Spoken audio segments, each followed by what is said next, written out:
इस कहानी की शुरुआत होती है सन 2029 में, जहां में दिखाया जाता है कि लोगन यानी कि वुल्वरीन अब एक लिमो ड्राइवर है, यानी कि इंडिया के अकॉर्डिंग एक ओला और एक उबर ड्राइवर। लोगन के पास में एक हाई फाई कार है जिसका नाम है क्रिसलर E8, जो कि एक लिमोजिन है। अपने मोबाइल पर आए नोटिफिकेशंस के थ्रू लोगन जाता, पैसेंजर्स को उठाता और उन्हें उनकी मनपसंद जगह पर छोड़ा था। ऐसा वो काफी टाइम से कर रहा था। अब वो काफी बूढ़ा भी हो चुका था और साथ ही एक नशेड़ी भी, हर जगह दारू पीकर बस पड़ा रहता था। एक दिन जब वो अपनी कार के अंदर पड़ा था, तब कुछ चोर आकर उसकी गाड़ी में से उसके पहिए चुराने की कोशिश करते हैं। पहले तो वुल्वरीन उन्हें मना करता है, उन्हें कहता है कि गाड़ी को मत छुओ वरना मैं तुम्हारी हालत बहुत ही ज्यादा बुरी कर दूंगा। लेकिन तभी उन गुंडों में से एक गुंडा बंदूक निकाल देता है। लोगन कहता है कि गोली मत चलाना वरना कार पर स्क्रैच लग जाएगा। लेकिन फिर भी उनमें से एक गुंडा उस कार पर गोली चला देता है, जिसकी वजह से लोगन को काफी ज्यादा गुस्सा आ जाता है और वो वहीं पर 3 लोगों को जान से मार देता है। लोगन पर भी काफी ज्यादा गोलीबारी हो जाने की वजह से वो एक वॉशरूम में पहुंचता है और जब अपनी बॉडी को देखता है तो उसके अंदर से गोलियां काफी धीरे धीरे निकल रही होती है। इसका मतलब हमें ये पता चलता है कि अब लोगन काफी ज्यादा बूढ़ा हो चुका है। लोगन का जन्म 1832 में हुआ था और अभी चल रहा था 2029, यानी कि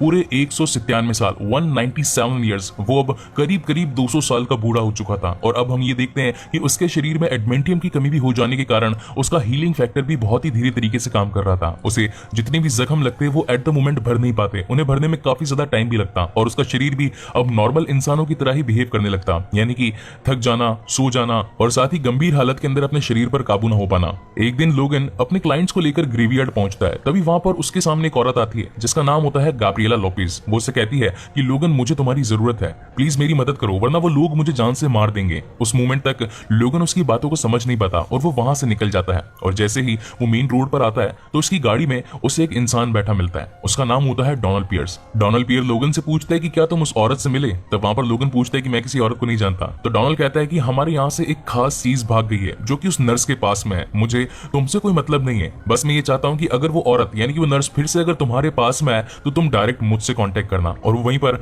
अपना एक विजिटिंग कार्ड पटक कर चला जाता है। और जब लोगन उस विजिटिंग कार्ड को उठाकर देखता है तो उस पर लिखा होता है एल्कलाइड ट्रांजिजन, यानी कि वही कंपनी थी जो कि म्यूटेंट्स पर अपने एक्सपेरिमेंट किया करती थी। ये वही कंपनी थी जहां विलियम स्ट्राइकर ने वेपन एक्स यानी कि वुल्वरीन को बनाया था। लोगन अब काफी बूढ़ा हो चला था और साथ ही वो अपनी जिंदगी को एक नए तरीके से जीना चाहता था। तो वो एक बोट खरीदना चाहता था जिसकी कीमत थी $45,000, लेकिन उसके पास में इतना पैसा नहीं था। इसीलिए वो ये लिमोजिन चलाकर पैसा जुटाने की कोशिश करता है और वो रहता है अमेरिका के मैक्सिको बॉर्डर पर, जहां हमें दिखाया जाता है एक और कैरेक्टर जिसका नाम था कैलिबान। कैलिबान को हमने लास्ट टाइम इस मूवी की 3rd सीरीज यानी कि एक्समैन अपोकलिप्स में भी देखा था। कैलिबान के पास में ये पावर थी कि वो किसी भी म्यूटेंट की लोकेशन को डिटेक्ट कर सकता था। उसे ये पता चल जाता कि कोई भी म्यूटेंट अभी इस टाइम में कहां पर मौजूद है। लोगन उसे आकर कुछ दवाइयां देता है और कहता है कि 2 गोली अभी और 2 गोली शाम को दे देना। तब वहां पर कैलिबान कहता है कि मैं अब ये सब कुछ और नहीं झेल सकता, ये काम अब मुझसे और नहीं होगा, मैं चाहता हूं कि तुम ही यहाँ पर हो और तुम ही उसकी देखभाल करो। इस मूवमेंट तक हमें पता नहीं चलता कि वो दोनों आखिरकार किसकी बात कर रहे हैं। उसी मूवमेंट पर लोगन वहां से बाहर निकलकर एक बड़े से सर्कल शेप की डूम में पहुंचता है, जहां पर हमें दिखाए जाते हैं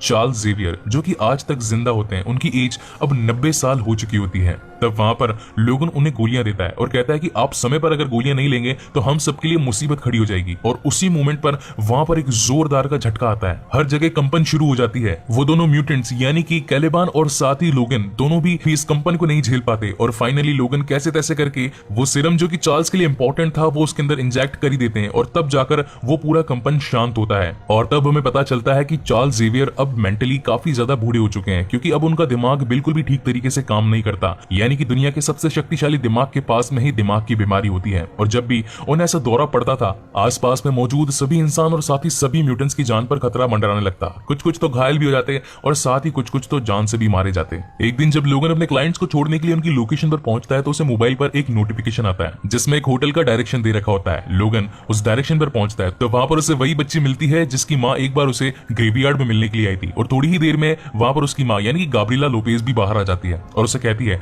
कि तुम लोगन हो, मैं तुम्हें जानती हूँ, तुम एक म्यूटेंट हो और मुझे तुम्हारी जरूरत है। मैं चाहती हूँ कि तुम इस बच्ची को एक लोकेशन पर पहुंचा दो, इसके लिए मैं तुम्हें काफी ज्यादा पैसा दूंगी। तब वहां पर लोगन ही सोचता है कि इसके पीछे गुंडे पड़े हैं और अगर मैंने इसकी मदद करी तो वो गुंडे मेरे पीछे भी पड़ जाएंगे। इस वजह से लोगन उसे मना कर देता है और उसे कहता है कि मैं तुम्हारी हेल्प नहीं कर सकता। लेकिन तब गैब्रिएला कहती है कि मैं इसके लिए तुम्हें काफी ज्यादा पैसे दूंगी, मैं तुम्हें $50,000 दूंगी अगर तुम मेरी बेटी को इस लोकेशन तक पहुंचा दो। लोगन को वैसे तो 45,000 की जरूरत थी वो बोट खरीदने के लिए और जब उसे 50,000 का ऑफर मिलता है तो वो उसे ठुकरा नहीं पाता और वो कहता है कि हम अगले दिन सुबह निकलेंगे। वहां से लोगन अपने घर पहुंच जाता है और तब हमें दिखाई जाती है चार्ल्स जेवियर और लोगन के बीच में एक छोटी सी कन्वर्सेशन। चार्ल्स लोगन को बताता है कि मैंने एक म्यूटेंट को डिटेक्ट किया है जो कि हमारे आसपास ही है और मैं चाहता हूं कि तुम उसकी मदद करो। तब लोगन कहता है कि हमारे आसपास में अब कोई भी म्यूटेंट नहीं है, ये 2029 है, सारे म्यूटेंट्स मारे गए हैं आज से 5 साल पहले। अब इस 2029 में कोई भी म्यूटेंट बच्चे पैदा नहीं होते और साथ ही जो भी जिंदा थे वो सभी मारे गए हैं। अब सिर्फ हम ही लोग बचे हैं और कोई भी म्यूटेंट इस दुनिया में मौजूद नहीं है। लेकिन चार्ल्स उसे कहता है कि हमारे आसपास एक म्यूटेंट है जो जल्दी ही हमारे पास में आएगा। लेकिन तब लोगन उसकी बात नहीं मानता और वहां से सोने चला जाता है। अगले दिन सुबह लोगन को मैसेज आता है कि प्लीज जल्दी आओ, मुझे तुम्हारी जरूरत है। और जब तक लोगन वहां तक पहुंचता वहां से गुंडे अपना काम करके जा चुके थे। उन्होंने गाब्रिएला को जान से मार दिया था। लोगन उसके कमरे की और थोड़ी जांच पड़ताल करता है तो उसे वहां पर उसके पैसे मिलते हैं और साथ ही उसका मोबाइल भी मिलता है। वो उसे लेकर अपनी लोकेशन पर वापस आ जाता है और सोचता है कि मुझे अब इस लोकेशन से चार्ल्स और साथ ही कैलिबान को लेकर निकल जाना चाहिए। लेकिन जैसे ही वो उन्हें निकालने की कोशिश करता है वहां पहुंच जाता है इस कहानी का विलन यानी कि डोनाल्ड पियर्स। और वो लोगन से कहता है कि मैंने तुम्हें बताया था कि अगर तुम्हें वो बुढ़िया मिले तो सीधा उसे मेरे पास में लेकर आना, क्योंकि मुझे उससे खास चीज चाहिए थी, मगर तुमने मेरी बात नहीं मानी और अब इसका अंजाम तुम्हें भुगतना पड़ेगा। मुझे बताओ कि तुमने उस बच्ची को कहां पर छिपा कर रखा है। तो लोगन कहता है कि मेरे पास में कोई भी बच्ची नहीं है। तब वहां पर डोनाल्ड पियर्स कहता है कि हो ना हो वो बच्ची यहीं पर है, जाओ मेरे सैनिकों और उसे ढूंढ कर लेकर आओ। उसके सैनिक जैसे ही उसके डूम के अंदर जाते हैं तो वहां पर वो लड़की लौरा छुप कर बैठी होती है। उसी मोमेंट पर हमें काफी सारी गोलियां चलने की आवाज आती है और थोड़ी देर बाद में वो छोटी लड़की लौरा बाहर निकलती है उस गुंडे का हाथ में सर लेकर। इस बात से सभी डर जाते हैं और गोलियां चलाने लगते हैं लौरा पर। लेकिन उस मोमेंट पर वुल्वरीन मदद करता है लौरा की और वहां मौजूद सभी सैनिकों को अपने पंजों से मार मार कर उनका खात्मा करने लगता है। लेकिन उस मोमेंट पर हमें पता चलता है कि वो लौरा वो भी कोई आम बच्ची नहीं, वो भी एक म्यूटेंट है और साथ ही उसके पास में भी एडमेंटियम के क्लॉज हैं और साथ ही उसके पैर के अंदर भी एक एडमेंटियम क्लॉ है जिसकी मदद से लौरा वहां पर मौजूद सभी सैनिकों को जान से मार देती है। और फाइनली वो कार में बैठ जाती है लोगन के और वहां से तीनों जने आपस में निकलने लगते हैं उस जगह को छोड़कर। लेकिन सामने होता है एक बहुत ही बड़ा बैरियर। उस बैरियर को तोड़ के निकलने के लिए लोगन अपनी पूरी शक्ति लगा देता है, लेकिन वो बैरियर काफी ज्यादा ताकतवर था और फाइनली उसे अपनी कार को पीछे लेना ही पड़ता है। उस पर काफी ज्यादा गोलियां भी चलती है और साथ ही लौरा पर भी काफी ज्यादा गोलियां चलती है, लेकिन वो उन्हें मुंह से खींचकर बाहर निकाल देती है। और तब हमें पता चलता है कि लौरा के अंदर भी हीलिंग फैक्टर वाली ताकतें मौजूद हैं। उनके पीछे काफी सारे गुंडे पड़े थे, लेकिन लोगन काफी चालाक था और वो पास ही एक रेलवे ट्रैक में जहां पर एक ट्रेन चल रही होती है उसके पास तक कार पहुंचाकर अपने आप को दूसरे पार पहुंचा देता है, जिसकी वजह से वो कारें अब लोगन का पीछा नहीं कर पा रही थी और लोगन वहां से चार्ल्स को और साथ ही लौरा को लेकर वहां से निकल जाता है। लेकिन तब वहां पर डोनाल्ड पियर्स के आदमी कैलिबान को पकड़ लेते हैं और कैलिबान को कहते हैं कि मैं जानता हूं कि तुम्हारे पास में भी काफी अच्छी शक्तियां हैं, तुम किसी भी म्यूटेंट को डिटेक्ट कर सकते हो, अब मैं चाहता हूं कि तुम मेरी मदद करो। तब वहां पर कैलिबान उनकी मदद करने से मना कर देता है। तब डोनाल्ड पियर्स कहता है कि ठीक है कोई बात नहीं, चला जा, आके धूप सेकते हैं। लेकिन तेरे मामले में थोड़ा उल्टा है, तेरे मामले में तू धूप नहीं सेकता लेकिन धूप तुझे सेकती है। और वो वहां का छपड़ा हटा देता है, जिसकी वजह से काफी सारी धूप वहां पर आने लगती है और कैलिबान का चेहरा जलने लगता है। उसी मोमेंट पर कैलिबान को आखिरकार मानना ही पड़ता है उनकी मदद करने के लिए। वहीं दूसरी तरफ जब लोगन को गाब्रिएला का मोबाइल मिला था तो वो उसके मोबाइल को चेक करने लगता है। उसमें उसे एक वीडियो क्लिप मिलती है जो कि बनाई होती है खुद गाब्रिएला ने। वहां पर गाब्रिएला ये बताती है कि हम सभी नर्स हैं और हम काम करती हैं एल्कलाई की ट्रांसिजेन एक कंपनी में जो कि म्यूटेंट्स को बनाती है, म्यूटेंट्स जो कि अब पैदा नहीं होते। तो इस कंपनी ने उन सभी म्यूटेंट्स के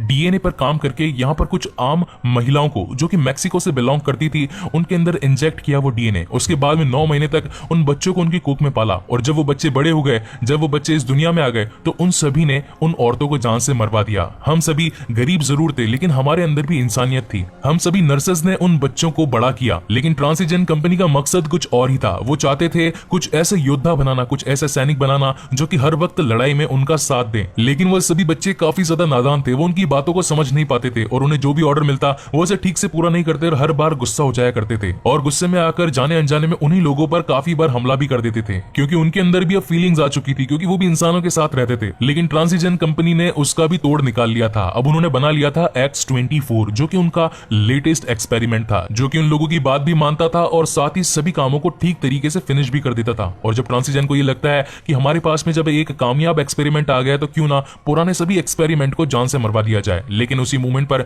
वहां की नर्सों को ये बात पता चल जाती है और वो वहां मौजूद सभी बच्चों को वहां से भगा देती है। कुछ नर्सों के साथ में कुछ बच्चे भाग जाते हैं और यहीं पर गाब्रिएला के साथ में भी लॉरा आ जाती है। इन सभी जानकारियों को पाकर लोगन काफी निराश होता है और वो सोचता है कि आखिर इस बच्ची में ये सारी काबिलियत कहां से आई, इसके पास में भी मेरी तरह एडमेंटियम की क्लॉज कैसे हैं। और तब वो फाइनली डिसाइड करता है कि वो उस बच्ची को उसकी लोकेशन पर जरूर छोड़कर आएगा। लेकिन अब क्योंकि वो एक पूरे दिन से ट्रैवल कर रहे थे, ना तो उन्होंने कुछ खाया था और ना ही एक नींद ली थी, तो वो पास ही के कैसीनो में एक रात ठहरने का डिसाइड करते हैं। लॉरा जो कि उसी कंपनी में पैदा हुई थी और साथ ही उसी चार दीवारी के अंदर ही रही थी, उसने कभी जिंदगी के अंदर इतनी बढ़िया बढ़िया चीजें और साथ ही इतनी बड़ी बड़ी जगह कभी भी नहीं देखी थी। और जब वो उस कैसीनो में आती है तो उसकी आंखें एकदम चौंक जाती है। वो आसपास में मौजूद सभी लोगों को गौर से देखने लगती है। वो काफी शांत होती है, वो कभी कुछ भी नहीं बोलती। और जब वो अपने सामने खड़े एक डॉल को देखती है जिसने काफी अच्छे कपड़े पहने होते हैं, तो वो उसे लेने के लिए मांग करती है। तभी वहां पर लोगन आ जाता है और फाइनली उसे वो कपड़े दिला देता है। रात में लोगन को लॉरा के बैग में से कुछ डॉक्यूमेंट्स मिलते हैं और जब वो उन डॉक्यूमेंट्स को खोलकर देखता है तो उसे पता चलता है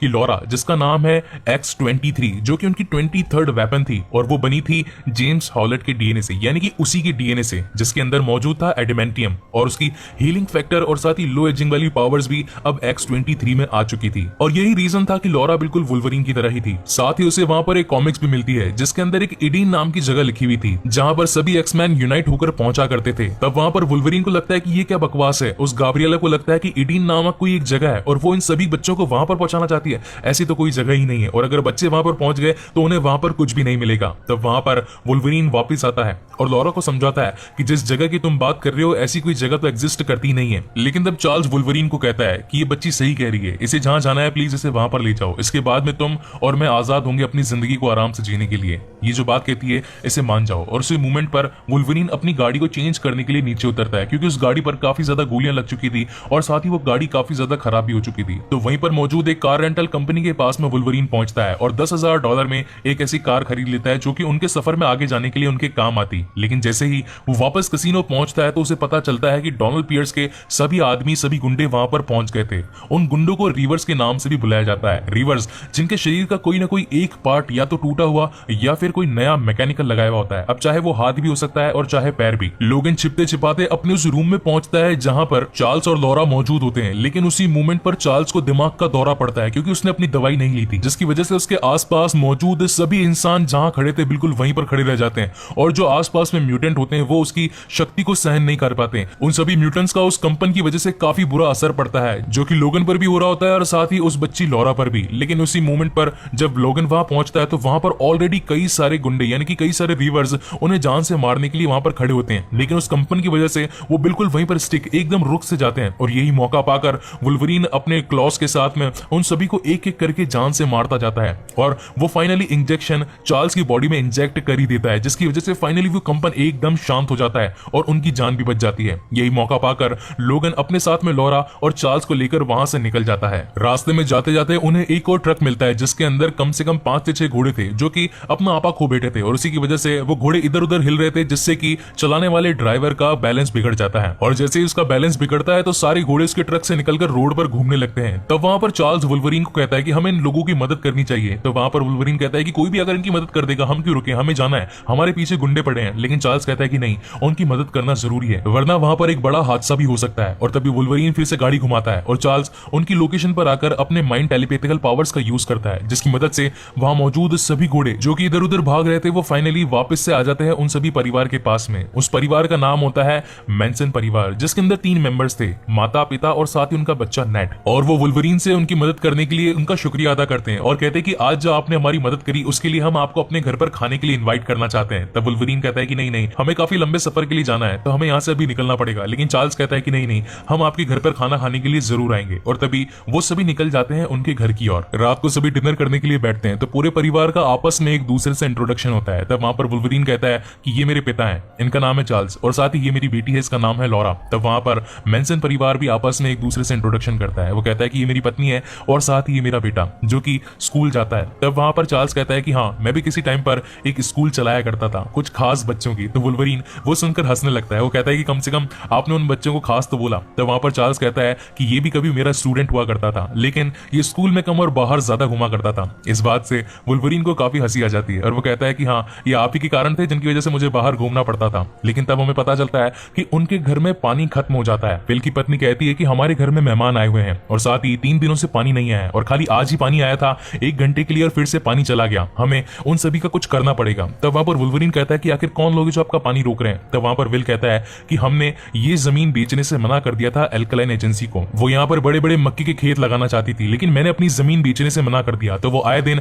हमें परेशान करते रहते हैं, कभी हमारे घर का पानी रोक देते हैं तो कभी हमारे घर की बिजली काट देते हैं और मैं ऐसा होने नहीं देना चाहता। तब वहां पर वुल्वरीन कहता है कि चलिए मैं भी आपके साथ चलता हूं। विल और लोगन पहुंचते हैं पानी की टंकी के पास में जो कि लीक हो रही थी। वो दोनों उसे रिपेयर कर देते हैं, लेकिन उसी मूवमेंट पर खेत के मालिक वहां पर आ जाते हैं और कहते हैं कि आखिर तुम यहाँ पर क्यों आए। विल उनसे कहता है कि ये जमीन मेरी है और मैंने गवर्नमेंट में ऑलरेडी इसके लिए डॉक्यूमेंट सप्लाई कर रखे हैं, तो मुझे मेरे हक का पानी लेने से नहीं रोक सकते। लेकिन वो गुंडे कहते हैं कि अब तुम यहाँ आई गए हो तो यहाँ से जिंदा वापस नहीं जाओगे। लेकिन उस मूवमेंट पर बीच में आ जाता है वुल्वरीन और उनकी बंदूक तोड़ देता है और एक मुक्का मारकर उन्हें वहां से भगा देता है और कहता है कि आज के बाद इनके पंगे में अपना टांग मत अड़ाना और यहाँ से निकल जाओ और वापस कभी मत आना। तब वहां पर विल कहता है कि तुम तो एकदम मिलिट्री के आदमी लगते हो यार, क्या तुमने इन सब चीजों की ट्रेनिंग ली है। तब वहां पर वुल्वरीन कहता है कि हाँ थोड़ी बहुत तो ट्रेनिंग ली ही है। मगर दूसरी ओर मैनसन फैमिली के घर पर पहुंच चुका होता है वेपन 24 और वो वहां पर मौजूद उन सभी को जान से मार देता है, जिनमें शामिल होते हैं उनका बेटा, उनकी पत्नी और साथ ही चार्ल्स। और वो पकड़कर लेकर जाने लगता है X-23 यानी कि लॉरा को। लेकिन उसी मोमेंट पर वहां पहुंच जाता है वुल्वरीन और वो जैसे ही देखता है कि वहां मौजूद सभी लोगों को X-24 ने मार दिया है तो उन दोनों के बीच में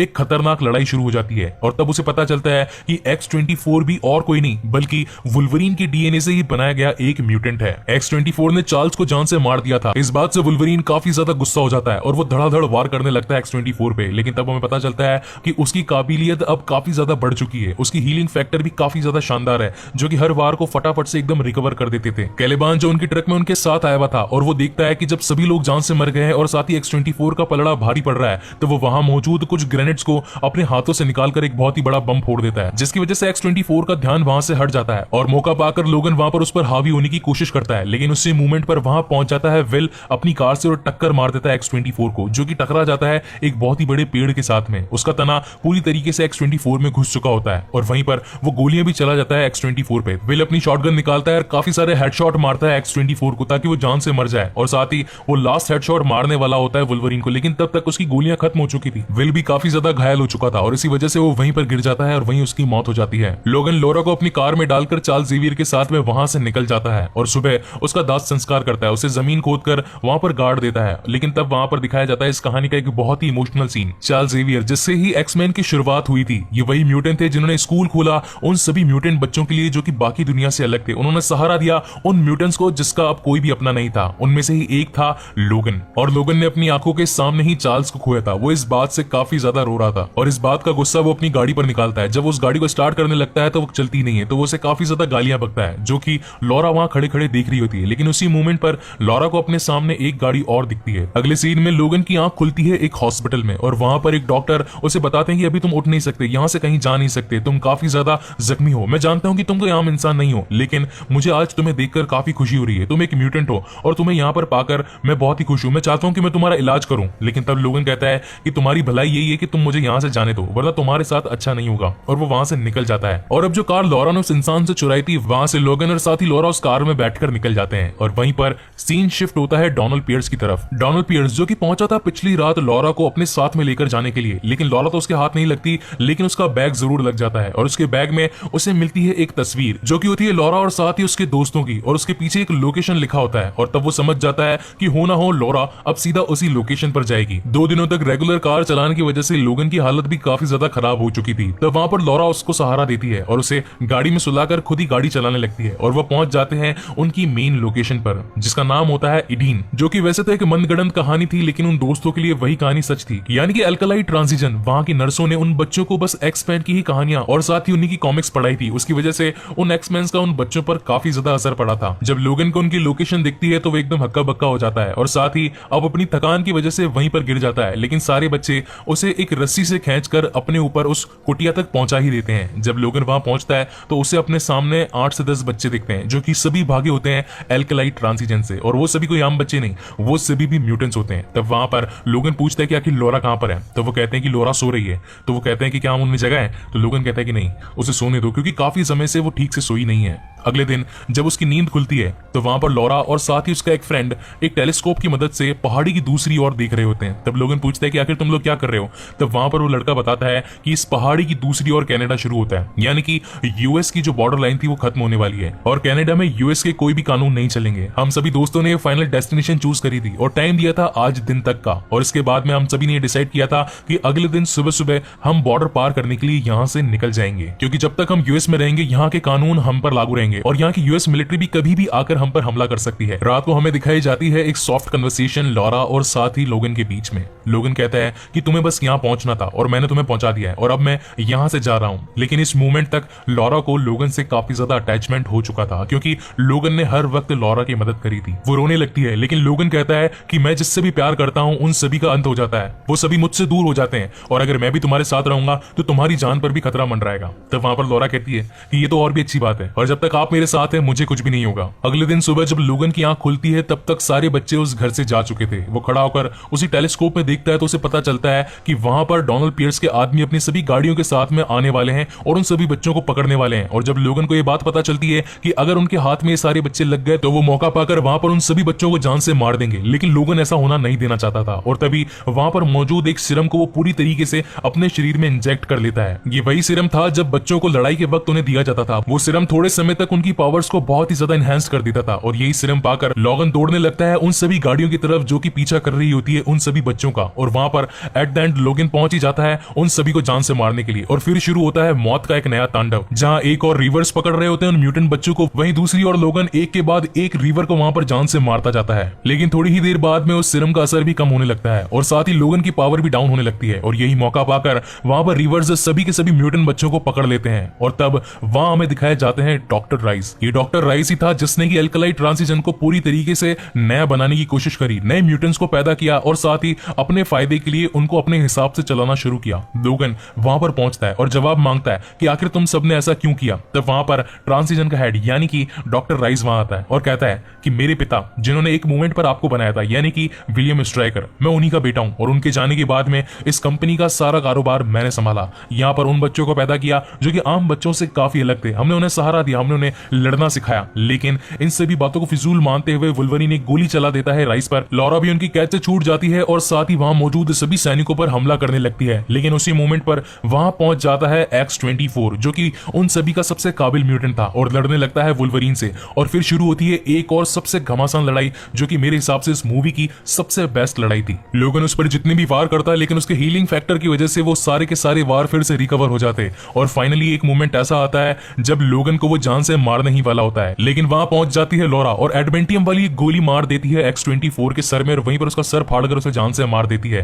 और जब वो देखती है कि लोगन के पेट में एक बहुत ही बड़ा तना घुस गया है तो वो पहले तो अपने क्लॉस की मदद से वो तना तोड़ती है और उससे बातें करने लगती है और कहती है कि नहीं, मैं आपको छोड़कर नहीं जा सकती। तब लोगन कहता है कि बेटा ये मेरा आखिरी समय है और अब मुझे यहाँ से जाना ही पड़ेगा। मैंने जितनी मदद तुम्हारी करनी थी मैंने कर दी और यहाँ से अब तुम्हारे सामने एक नई जिंदगी है। और इतना कहने के बाद एक लेजेंडरी एक्टर ह्यू जैकमैन यानी कि लोगन की उस मूवी में डेथ हो जाती है। लोगन की डेथ के बाद में वहां मौजूद सभी म्यूटेंट बच्चे श्रद्धांजलि देते हैं लोगन को और साथ ही अब वहां से कनाडा की ओर निकल जाते हैं। और तब वहां पर लॉरा देखती है कि उसकी ग्रेवयार्ड पर यानी कि उसकी श्रद्धांजलि पर क्रॉस लगा हुआ है और तब वो सोचती है कि ये क्रॉस नहीं होना चाहिए, ये एक्स होना चाहिए। जिस वेपन एक्स से शुरुआत हुई थी लोगन की, उसी एक्स के साथ में इस मूवी का अंत होते हुए हमें दिखाया जाता है। और फिर लॉरा निकल पड़ती है अपनी एक नई जर्नी पर अपने दोस्तों के साथ में और इसी के साथ ही ये कहानी यहीं पर खत्म होती है। गाइज पर्सनली मुझे ये मूवी काफी ज्यादा पसंद आई, तो मुझे बताइए कि आपको ये वीडियो और आपको ये मूवी कैसी लगी। अगर आपको ये वीडियो पसंद आया तो प्लीज इसे लाइक करें और साथ ही मेरे चैनल को सब्सक्राइब करें और अगर मदद कर सकते हैं तो प्लीज इस वीडियो जितना ज्यादा हो सके अपने दोस्तों के साथ में शेयर करें और इसी तरह की और भी शानदार वीडियोस को पाने के लिए